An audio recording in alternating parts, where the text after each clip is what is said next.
സാധു കൊടുത്ത ആ മോതിരം അവൻ ഇട്ടു. പക്ഷെ മോതിരം ഇട്ടതിനു ശേഷം ഒരു വാതിലും തുറന്നില്ല. ഗില്ലു കുറുക്കൻ ഒരുപാട് പ്രാവശ്യം ആ മോതിരം ഇട്ട് നോക്കി. പക്ഷെ ഒന്നും സംഭവിച്ചില്ല. ഗില്ലുവും ഭാര്യയും ഭയങ്കരമായി പേടിച്ചുപോയി. നീ എന്താ എന്നെ പറ്റിക്കാൻ വന്നതാണോ?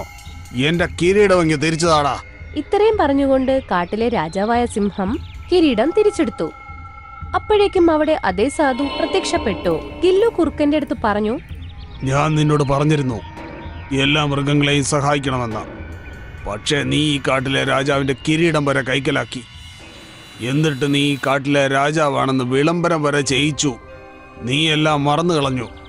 പിന്നെ ഞാൻ ഒരു കാര്യം കൂടി പറഞ്ഞിരുന്നു, നിങ്ങൾ ഇങ്ങനെയുള്ള തെറ്റുകൾ ചെയ്യുകയാണെങ്കിൽ അത് നിങ്ങളുടെ അന്ത്യത്തിന് കാരണമാകുമെന്ന്. ഇത്രയും പറഞ്ഞുകൊണ്ട് സാധു ഗില്ലു കുറുക്കന്റെന്ന് ആ മോതിരം തിരിച്ചെടുത്തു. ദേഷ്യം വന്ന് സിംഹരാജാവ് ഗില്ലുവിനെയും ഭാര്യ ബിട്ടീനെയും അങ്ങ് കൊന്നുകളഞ്ഞു.